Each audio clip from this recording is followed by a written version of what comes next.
Thank you, everybody. We're transitioning this week to a new platform. We're using Zoom webinar capability, and it's really, really great, but we realized we had to hit the broadcast button. So we thank you for joining and for sticking in there for a few minutes while we got that figured out. So we'll go ahead and get started. Jeremy, thank you just for hosting us again this week, and Indigitous for putting all the pipes and the plumbing in place to make this possible. And we'll be recording this session for future reference, and for those that can't make it, we'll be also using the Kingdom Builders Slack channel. Again, if you've not signed up for Kingdom Builders, you can just go to kingdombuilders.io and sign up for Slack. We also have a Zoom webinar chat. If you can't participate on Slack, let us know on the Zoom webinar, and we'll try to get you connected along the way. Ali Llewellyn is here along with Brett, and between all of us, we can get you going. So we are excited to continue Indigitous Steps, and this is actually the third week. I hope you enjoyed the first 2 weeks of Indigitous Steps, which was really focused on building a solid foundation and establishing some key anchors in our journey together. Ken and Simon did an amazing job presenting last week, and in case you missed last week's session, we hope that you can review that and check that out, and you should have gotten an email about that. If not, we encourage you to jump on the Slack channel and just ask for that. Our goal with this program is to really equip you to take significant steps forward in God's calling in your life, in your character as a leader, and technical competence just when it comes to technology and leading communities to be able to do this work together. So our goal is not only to equip you to be a strong leader, but also to connect you with other followers of Christ who are experts in digital and technology, the digital field and technology industry. So if you haven't joined Slack, we encourage you to do that. We encourage you to jump in. This week, we're going to shift our focus a little bit to the whole concept of self-leadership. And I actually don't have any slides to share, but what we're going to be doing is dropping a lot of this content on Slack as we go along. And what we have planned this week, we kind of highlighted it in the email that went out to everybody, but we were talking about how leaders really are called to be people of character who are self-aware of their strengths, of their weaknesses, how they interact with other people, leaders that practice self-management and continually develop themselves.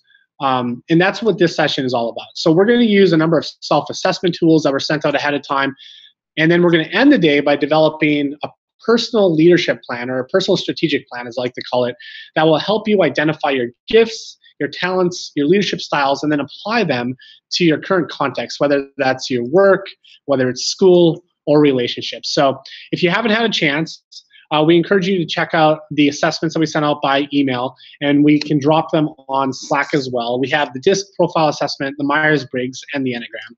And so we'll be referring to some of those during the session this week. So backing up just a bit. So Indigitous Steps is an 8-week journey together. This is week 3, and it's really a virtual program for us to connect around building pathways for that digital specialist who desires to use your unique digital skills, whether it's coding or crafting or designing or strategizing for the Great Commission. So we hope that wherever you are, that this program will allow you to do that. And we want to start off the session tonight with a simple question. Again, this is focused on self-leadership. So let's ask ourselves this one question. Should a Christian aspire to leadership? I think it's a really fair question to ask, because oftentimes, especially as Christian technologists, in our desire to be humble and to serve God, oftentimes we're reluctant to say yes. And we often kind of give up our roles of leadership, and what we see in Jeremiah 45, verse 5, actually, is the Lord saying, should you then seek great things for yourself, asking the same question. And I think Ken pointed out last week, if a person is motivated by self-centered desire to expand their sphere of influence, clearly they are not ready to be a leader. They shouldn't be in a leadership position. And I think that you can probably point to leaders in your own life that maybe have been in a position of influence and haven't used it well. And so here's the reality. We need more Christians, and particularly Christian technologists, in leadership positions. We need Christianity to be a powerful voice in today's broken world. This is really no more true than ever before. And this voice can only come from strong leaders guided by God, convicted by the Holy Spirit, and devoted to Christ. And so the Bible's full of leaders that we can learn from on the subject. We got Moses and Nehemiah, we got Paul. Scripture teaches us in Timothy, Paul's words, to aspire to leadership is an honorable ambition. Paul is teaching us that we're not just referring to a position of authority, we're talking about setting our sights on a life of service that characterizes godly leadership. Jesus himself taught, whoever wants to be great among you must be your servant. He's talking about servant leadership. So ambition to be great, if focused on God's glory, is praiseworthy. Desiring to be the greatest, however, is always wrong. And we see this in Jesus Christ's rebuke of James and John, who both wanted the highest place of honor in Christ's kingdom. And we know that in his kingdom, true greatness isn't achieved by how many you govern, how many people on your team, or the authority with which you can crush them, but how fully you give yourself to the Lord and to the service of others. That is a true leader. And so when we're talking about self-leadership today, we're talking about a leader who has no desire other than to serve God, to be humble, to do so with gentleness, self-sacrificing their ways in order to lead a community through the Holy Spirit, and to serve our God in that. And so I preface everything we're saying today to say, you are called by God to be a leader, whether it's in your family, whether it's in your community, or whether it's amongst all nations. So to be a leader, we need to look at it from a role of how does our character, how does our passion, how do the gifts and spiritual talents that the Lord has given us, how can all those things be used by God to mold us in his service? And so that's our goal today. We want to develop leaders to lead others. We really believe that God has positioned you in a unique place in history. God has given you the ability to use technology to reach the world. And there's been no other time in the history of the world that we've been more connected together globally. And so we want to encourage you to lead from a gospel perspective, to be leaders of character and imitators of Christ. So a few thoughts on character, because I think self-leadership always starts with character. There's a great quote by Ben Ortlip that says, a person's success lies not in what cards he or she is dealt, but in whether he or she bothers to pick them up and play them. So what does it look like to be a leader? Character is the foundation of true leadership. And there's really a price to be paid to become a man or woman of character. And if you have been on the journey of faith for any amount of time, you know this already. Integrity and courage are virtues that must be nurtured and developed over time. Our own desires as humans are not that. Our desires are to serve the world around us, and God calls us to something greater. So our character is instrumental in establishing how we'll be able to use the good fortune and the experiences and the talents that we have to serve our God. And it's really an internal script that will determine our response to failure, success, mistreatment, and pain, which we are called to suffer in our passion for Christ. So you may have good luck. You may have a net worth that ends up getting you married, or maybe your character, maybe your situation in life has given you a favor that you don't deserve. It's your character, though, that will keep you married. It's your character that will allow you to lead teams. And so ultimately your character is the thing that happens when you are alone and no one else is looking and no one else is there. It's how you respond. So we want to be leaders of character. And oftentimes our character is kind of tied to our own self-awareness, our own ability to identify our strengths and our weaknesses. And it's hard because humans are a wonderfully complex system that God has designed to be unique and wonderful and individual. We know in Psalm 139 it says, "For you formed my inward parts, you knitted me together in my mother's womb. I praise you, for I am fearfully and wonderfully made. Wonderful are your works. My soul knows it very well." And I think that psalm just so encapsulates what it looks like to be a person of character.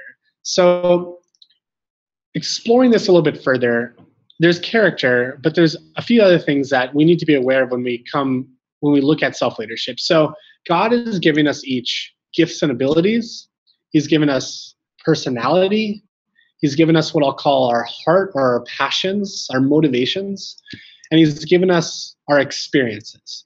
So I'll work backwards from that. When you were born into a family, into a world, into a community that maybe prescribed your educational experiences, maybe your vocational experiences. A lot of us had painful experiences, and a lot of us had spiritual experiences, whether they're positive or negative, along the way.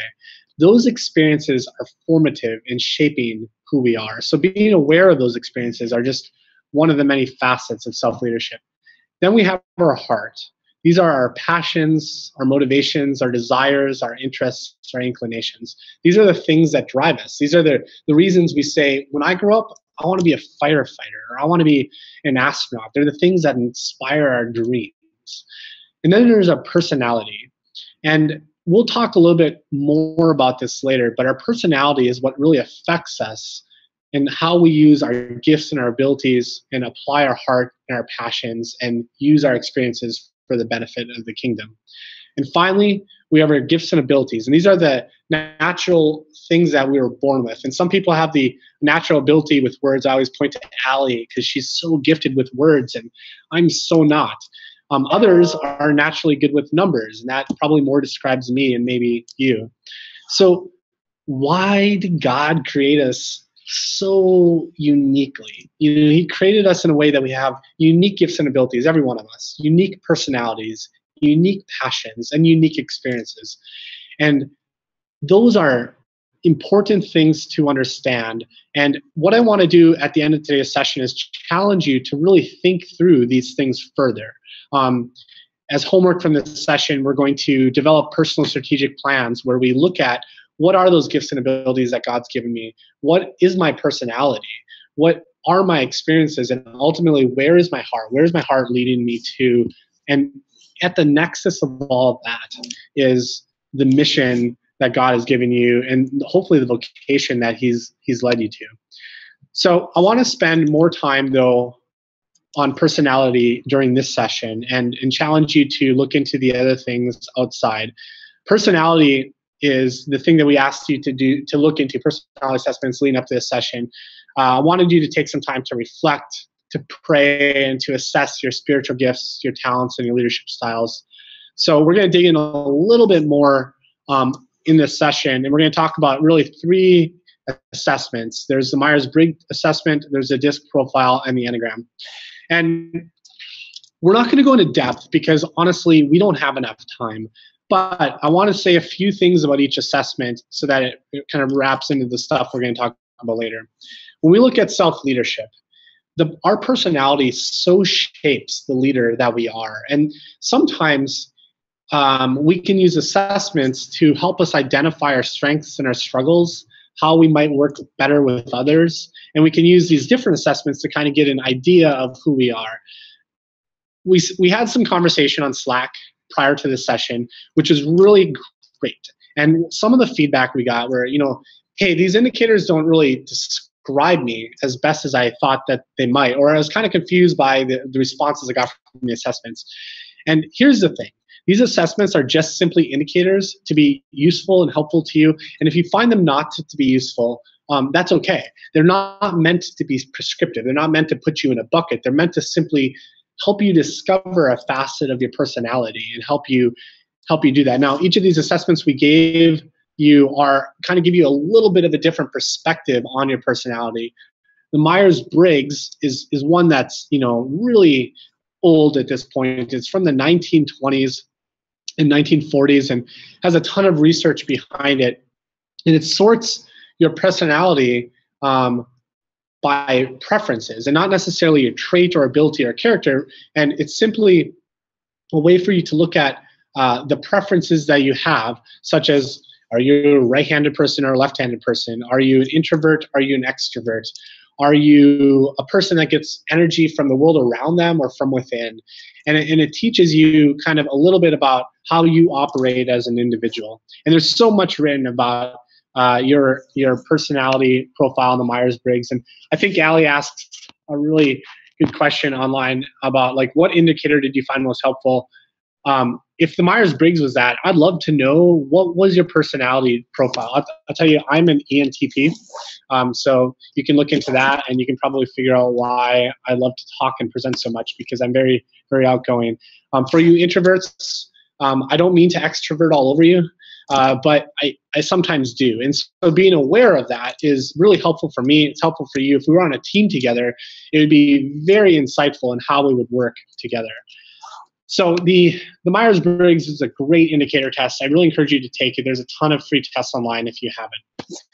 The DISC profile assessment is a second assessment that we use actually in my local church quite a bit. And this one's made up of 4 basic styles, which are D, I, S, and C. And each style has a number of different areas that you can look at, and you can really kind of understand some different facets and characteristics of your personality than the Myers-Briggs will give you. And you can also understand what your natural personality is and what you maybe gravitate towards in a work environment or in a family environment or when you're around other people. So some people like myself tend to be very much the same personality wherever we go, and others tend to adapt to the environment around them. So maybe they tend to be an introvert in their normal life, and it's exhausting to go to a conference all day and talk to people, because by the end of the day, all you want to do is curl up in your hotel room and eat a pizza. But a lot of other people may just naturally be gifted at, being an extrovert both at work and at home.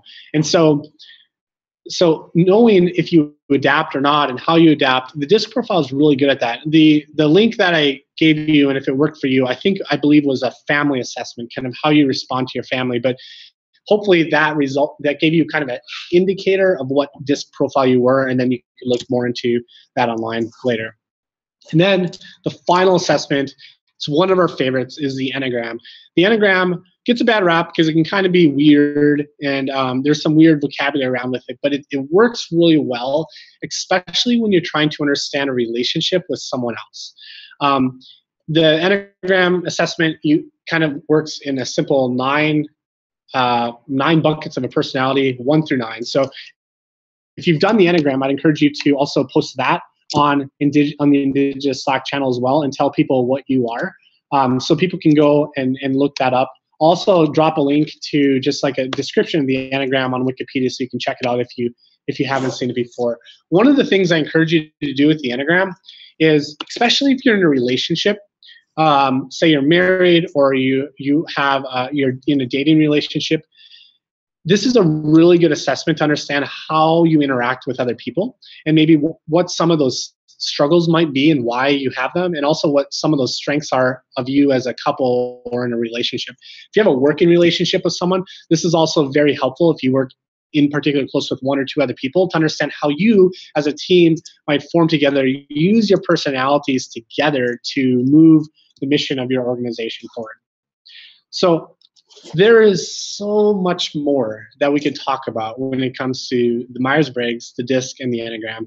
And there's multi-day training sessions you can take, and there's a lot of stuff you can dig into. We're not going to do that here because there's more stuff to cover, but I do encourage you to dig into this further.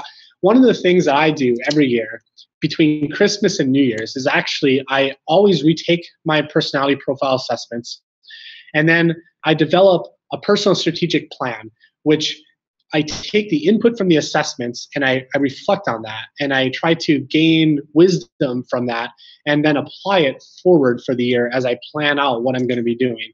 I look at my strengths, my weaknesses. I do the Strengths Finder test as well. And I try to figure out what I'm going to build on and how God is really using me in the next year. So we're gonna end today with that, and I'm gonna give you some tools so we can all do that together.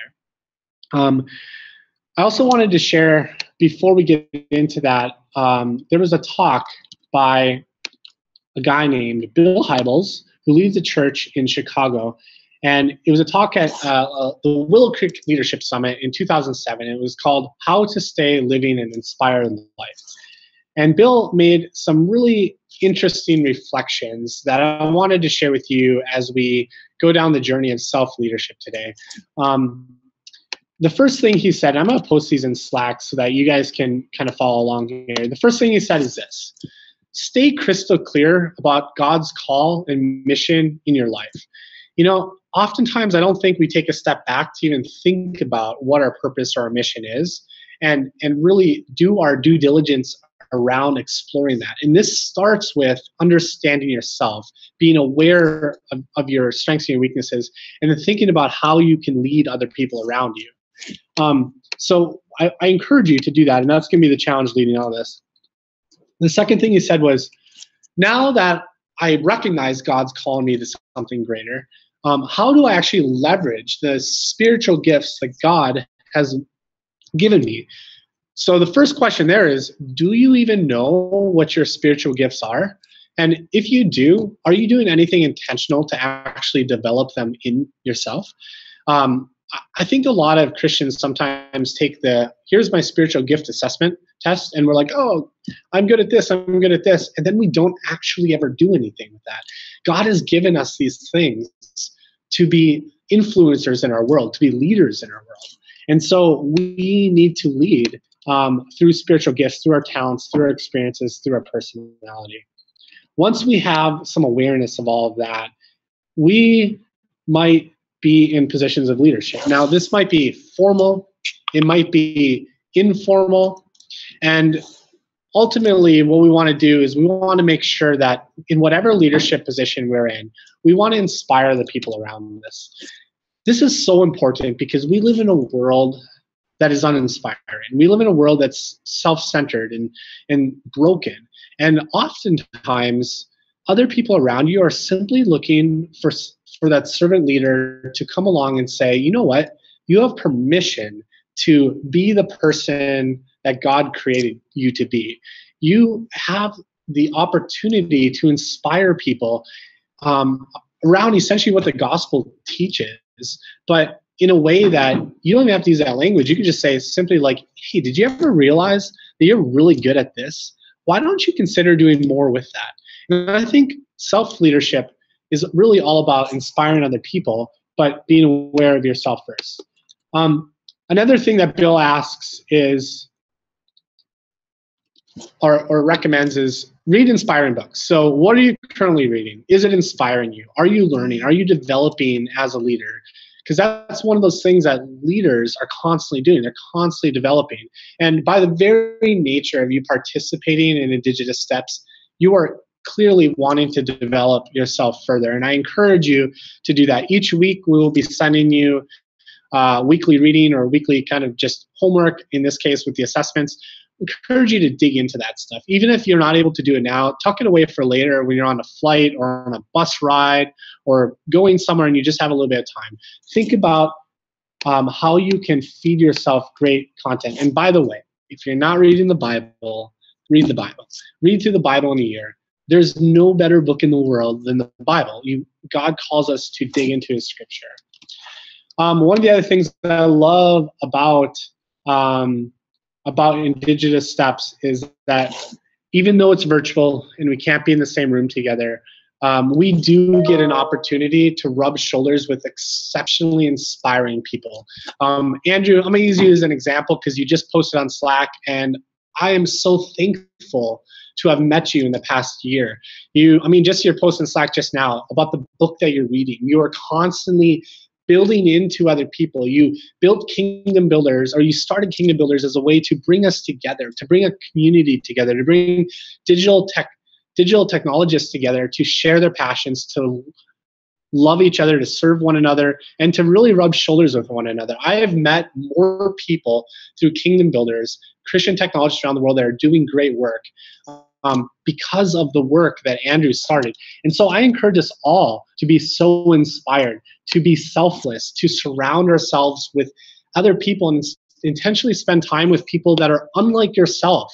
And one of the greatest quotes that one of the greatest pieces of advice I got one time is that you are the average of the 5 people you spend the most time with. Who are those people? Now, first of all, if they're all people like yourself, it's probably a red flag. You need to surround yourself with people who challenge you, who encourage you, who inspire you, and who want to help you grow in your relationship with Christ and use your gifts for the kingdom. Another thing that Bill talks about is this idea of participating in exceptionally inspiring events. So we had an opportunity in December to participate in Urbana's Hack for Missions, and we brought together 200 students from around the world, around the United States, and it was an energizing, spirit-filled experience with leaders who were selfless and servant-hearted and wanted to do something greater than themselves. I've been more blessed by that one experience than by most every event that I've been to in the past year. And so I wonder, what events are you going to that are exceptionally inspiring, that are feeding you and helping you develop as an individual? One of the other things that Bill talks about is this idea of practicing physical disciplines, and I should also say, I think the word's actually wrong, spiritual disciplines. There are a number of spiritual disciplines that the Bible teaches us about, particularly prayer, worship, serving, stewardship, silence, solitude, and learning. So, and we've talked about a few of these already, but I want to highlight a few things. So as a leader, in thinking through how you lead other people, how you are more aware of yourself, how you can influence your community. One of the things we encourage you to do is to first of all, to pray, to spend time in prayer. If you haven't done that, it's hard work, it's sacrifice. It can be agonizing at first because you might be like, wow, I just prayed for a minute and it felt like an eternity. But through the discipline, the spiritual discipline of prayer, about putting it on your schedule and doing it every day and praying for the things that you're asking God to do in your life and through you in the world, that is one of the most fruitful things you can do. Another thing you can do when it comes to spiritual discipline is just give yourself time to rest and to be quiet and to listen to God. In your life. This is one of the things that I am challenged by. And so what I do is I actually, every Sunday, I participate in the Sabbath, and every Sunday afternoon I do nothing. There's nothing scheduled. My family does nothing. And we do whatever we want to do together. If it's taking a nap, we take a nap. If it's spending time together, we spend time together. But we actually have to put that on our calendars, because if we don't do that, everything in our life just overtakes us and we get exhausted and we wonder why we're burned out. God calls us to more than that. He teaches us the Sabbath. And the final thing I want to say about spiritual disciplines is essentially this idea of taking a regular rhythm of rest that's even beyond the Sabbath once a month. Simon is a great example. Simon, who was with us 2 weeks ago, is now taking a month-long sabbatical. This is a practice that is highly encouraged, and it's really hard to do. To first of all have the people around you give you the permission to do that. Maybe you can't take a month, but maybe every quarter. What would it look like if you took a weekend and you went and it wasn't a trip that had a whole bunch of stuff. You just simply went into the woods, into a cabin, and you prayed for a weekend, or you read a book, or you just rested. I encourage you to really practice spiritual disciplines and also practice physical disciplines of exercising and eating healthy and getting enough rest. The final thing I'll talk about is just really pay attention to your work environment. Are you balancing work and family? Are you enjoying what you do? And are you doing something that God has called you to? Christian technologists, we've noticed over the past year and a half, there are not a lot of Christian technologists who are pursuing their passions necessarily because maybe they haven't been given permission. You might be a great technologist working over here. You might be a great Christian pursuing, trying to discern what God's calling is over here. Let those things collide. Let those things collide in your work environment, in in maybe your future vocation, explore what God is calling you to, and do that in a way that's intentional. So I'm going to pause just for a second and see if there's any questions. If you guys want to post those on Slack, I'll answer any questions that you have, because I know I've covered a lot of stuff. And before I go into the next section, I want to just see if there's anything that you guys have on that. So if you have an opportunity, if you have a question, can you post it in Slack? And I'll just pause here for a second. Okay, looks like a few people are typing, and I'll wait for just a second here.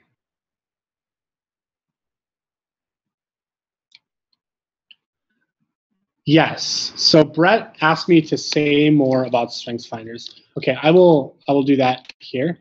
So Strengths Finders is, if you've never taken Strengths Finders assessment, you can search that. It's a best-selling book. There's a Strengths Finder 2.0 book that you can find, and if you buy the book, it actually talks about all of this, and at the very end, it gives you a little code for a website that you can go, and it will you do an assessment, and it's developed by Gallup, and it really is a good way to describe what your strengths are, and in some cases, like where you need some improvement. The idea is that each of us have unique personality attributes or talents, and this kind of organizes them into, I think, 34 distinct buckets of strengths. So, for example, this is one of my strengths is achiever. And that means I have kind of this constant drive for accomplishing tasks, which is no surprise if you know me. We often bucket people into relational and results-oriented people. I tend to be very results-oriented, where a lot of others are relationship-oriented. So being an achiever is both a strength and a weakness for me. And you can actually go, I'll actually post here on Slack. Here's a whole list of everything that you might be. And it's really helpful. What the assessment will do is actually give you your top 5, and then it'll kind of give you more insight in how you can actually use those in your personal development. I update this assessment every year, and these are some of the things that I actually tried to build on, and I kind of build into my plan for the year. Roger asks, when you do surround yourself with very different people, sometimes it's difficult to lead. I almost feel like maybe that's not a question, it's more of a statement, because yes, that's very, very, very true. But I think, it's those times that you're most challenged that you grow the most. That's when God uses you the most. That's why I really warn you about surrounding yourself with people very like yourself. Here's an example. The 5 people you surround yourself most with are the people you're probably most like, and the people that you're being fed by. So if, say, just in the local church context, if you surround yourself on a Sunday, you go to church Sunday, and the 4 people or 5 people around you are the people you're around all the time, and all of you are Christians, you kind of live in a little bubble. And so they might be great friends, but you might have to purposely challenge yourself to go outside of your comfort zone and surround yourself with other people. A really good way to do this is to look around you, and in the work environment, in your family environment, or even in a space like this, and you're like, there's somebody that I would love to learn more from. Reach out to them and say, hey, for a period of time, would you be willing to be my mentor? Would you be willing to meet with me on a regular basis? If it's virtual, do it by Zoom or Skype, or if you're in the same city or location, do it over coffee once a month. And for a period of time, just get to know them and learn what makes them tick, and what was it that attracted you to them? What could you learn from them? And you will develop a friendship there that will be very impactful for you, and it will get you outside of your comfort zone in a way that is very helpful to you. I would also challenge you to invite somebody in your inner circle of 5 people that you don't agree with. Maybe it's a neighbor who just doesn't share your worldview. Maybe they're hostile to you. But what if you shared a coffee with them and got to know them, how might they be able to develop you? How might God use them to develop you? And how might God use you to develop them? It's something that I think a lot about. At our church, we have a top 5 list, the people we're praying for. And what I notice is the people I'm praying for are the people that I find myself in their lives. And if I'm not praying for them, it's amazing how God closes those opportunities. So who are you praying for? Maybe even stop there.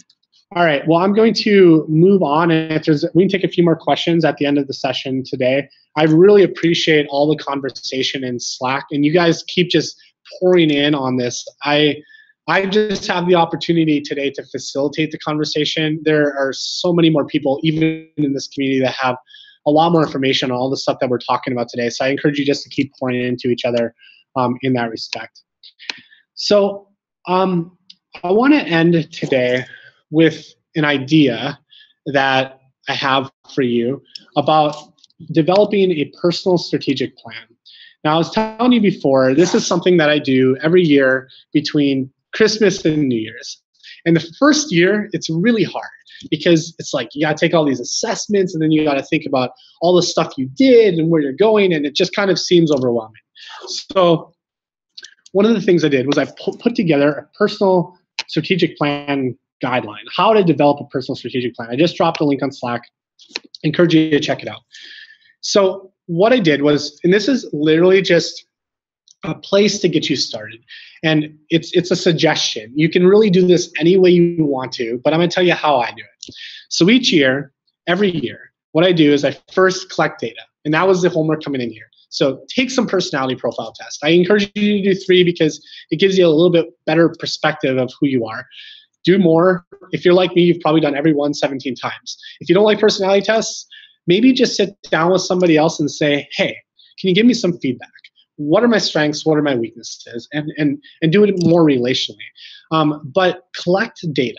Collect data on yourself. Collect data on the people around you and their perceptions of you. Collect data on your strengths. Collect data on your personalities. And then have conversations about that to validate and verify and fact check the data that you have, because data can be misleading. And so what you want to do is you want to discern how that data can be helpful to you. And that's kind of gets to the analysis part. You want to synthesize the results. You want to review that data. One of the ways my wife and I do it is we will sit down and we'll take our own personality profile tests, and then we flip. And I take the personality profile test for my wife.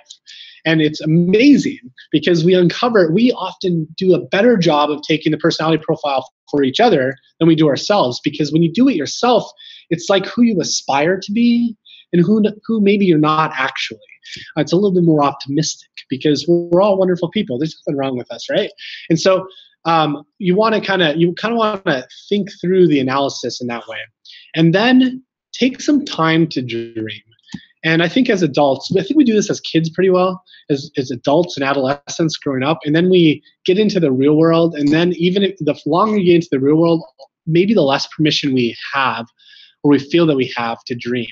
So take a step back and look at what are your goals and aspirations for the next year, 2 years, 10 years, 25 years. What is your purpose? What is God calling you to? What is your mission? What are your unique experiences and skills, and how that all fits together? And then the final step is do. Clarify that vision, write it down, build yourself an actual list of items to grow towards, and then live it out. Ideally, for some of you, this will be the very thing you need to pivot you from where you are today to what God has called you to do. And will give you that permission to go beyond the comfort zone, stop procrastinating, and get going. And so there's a few different templates that I have for this. I've done it in the past. One of the templates is to simply kind of look at your relationship, your career, your time, health, finances, hobbies, kind of bucket these things into categories. And I've included some different categories that I've used in the past where I've went each year and I've listed 2 to 3 items each. So to give you some examples of what I've done. Family, for example, one of my goals I developed a few years ago, which I carry forward today, is to, how many of you have heard of having a date night with your wife once a week? I used to be able to do that before we had kids, and now they consume my life because babysitters are expensive. So what we do is we do not want to give up the adventure of life together, and we want to be intentional about date nights. But we've kind of changed our language around it, and we said, what if one of our goals is to have once a month an adventure together? So it's more than just going to the movies and going to the restaurant together again, but it's an experience that helps us grow together, and it gives us something to talk about along the way. And it's something that's been really helpful for me, and I love it. You can see there's a lot of different goals that you could have. What I encourage you to do is simply write them down. You probably have a ton of goals already. Now, some of you already are probably this whole session for the last 46 minutes have been like, Nick, I'm not a big fan of personality assessments. I don't really like your categories. In fact, none of this describes me at all. Totally get it. So a friend of mine went through a similar experience a few years ago, and they developed a more poetic approach. They simply said their goals for the year, their personal strategic plan was simply more giving, less spending, being more present, less discontent, more outside, less office, more people, less things, more conversation, less isolation. We're going to post the whole thing here on Slack for you, but you'll see that there might simply be a way to do this. Develop yourself a template that's contrasting between extremes, between where the world pulls you and where God has called you. And it might simply be that simple, where you put this as a sticky note on your mirror every day, and you hang it off a Bible verse and that you want to remind yourself, and you're like, look, I want to be a more generous person. Like, yeah, I tithe, but I'm not generous in it. My heart isn't in the right place. Like, I want to actually be frugal because I recognize that managing God's money is what I'm called to do, and it's not my money. It's God's money for me to make a difference in the world. So therefore, I want to ask God daily to make me more generous as a person. So I encourage you to kind of think through what those questions are for you, and then just develop yourself a personal strategic plan. I've kind of put a lot more details in this document, some links to other things that you can check out, and a whole number of questions to ask yourself about, maybe you look at the past year and you say, what worked, what didn't, and what did I learn? And you start there. Then you move on to that dream phase and you say, what fires me up? What am I passionate about? What do I want to do? What would be radical in my life for me to do? Because oftentimes we don't want to take that step, but what's God calling you to? And then clarify that vision. What is the promise God has given you for this next year? What is he calling you to do? And then write it down. Like, this year, I want to, what is it? Write it down. And then develop a strategy to live that out. And it's really powerful to revisit this a couple months down the road, and even more powerful to talk it through with somebody else. So I volunteer, if any of you want to meet up and talk with me about your personal strategic plan, I'll share mine with you. We would love to talk to you about it. I know Allie and Brett and Simon, when he comes back, and Jeremy and Ken, we'd probably all love to play that role. We have a number of mentors as well on the Indigitous chat that would love to play that role with you, or simply just talk it through with somebody in your life. And I ultimately just encourage you to do it, and then let us know if you did do it and if it's helpful to you. We're constantly developing these materials for the benefit of everyone. So if you come across some great stuff, let us know, and we can add them to our future sessions. I have one more resource to share with you. Don't mean to be overwhelming, but this is something that I think is particularly helpful too. Brett actually shared this with me this past week when we were talking about a personal strategic plan. And I changed the title a little bit. It's all about self-reflection, but I'm calling this Mission Clarity. It's a document that it's just a one-page document that you can print out on your printer and write out a few things. So number one, it helps you kind of like look at, okay, what were those key findings for my personality? What were my longings and desires I learned from my Enneagram? What were those skills and abilities I learned from StrengthsFinder? What are those passions, those world needs that I feel a calling to apply my spiritual gifts to, that I feel the Holy Spirit calling me towards being a part of? What are my past experiences, whether it's family or community or my faith journey, that shape this? And then there's a prayer at the end of it, and ultimately it's meant to help you discern, what is your mission? What is God calling you to? So it might be another format that's helpful to you, I encourage you to use it and check it out and give us feedback on that as well. So I'll summarize the session just with a few words. And while I'm doing this, think of any other questions or comments you have and share them on Slack, and we'll address those right here at the end. I'll just say this. So you are uniquely wonderful. You are beautifully designed, and God has created you for a purpose that is larger than anything you could have imagined. You literally just have to take a step of faith. This starts with recognizing that God has called you to be a leader in our world, that God has called you to play a big role in your community, in your city, in the world around you. There are obviously events and experiences, and maybe those are abuses that have put you at a disadvantage in the starting blocks of your life. But you ultimately don't choose your starting point, but Jesus can use you wherever you are. You just have to give him permission.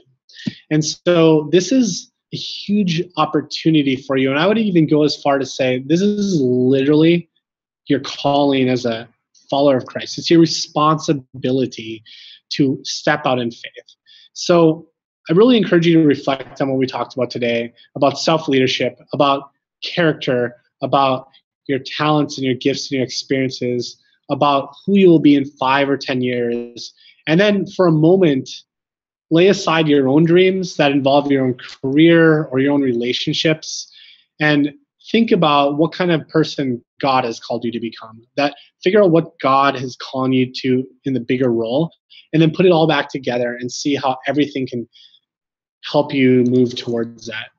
I really enjoyed our time together today, and I hope that this was helpful to you. If it was helpful to you, and you think it might be helpful to others, I encourage you to share this with others, share any of the resources, anything we developed. I want you to take it with free license and build upon it and make it better. Share it back with us. We love doing this stuff with you. We're going to be hearing from Ali Llewellyn in the next session in 2 weeks, and so we'll be sending out an email next week with more information about that. I don't see any additional questions on the Slack channel, so I'll just end it with that and just say thank you guys so much. We look forward to talking to you again on Slack in between now and then, and again in 2 weeks. Thank you guys so much. We'll talk to you later.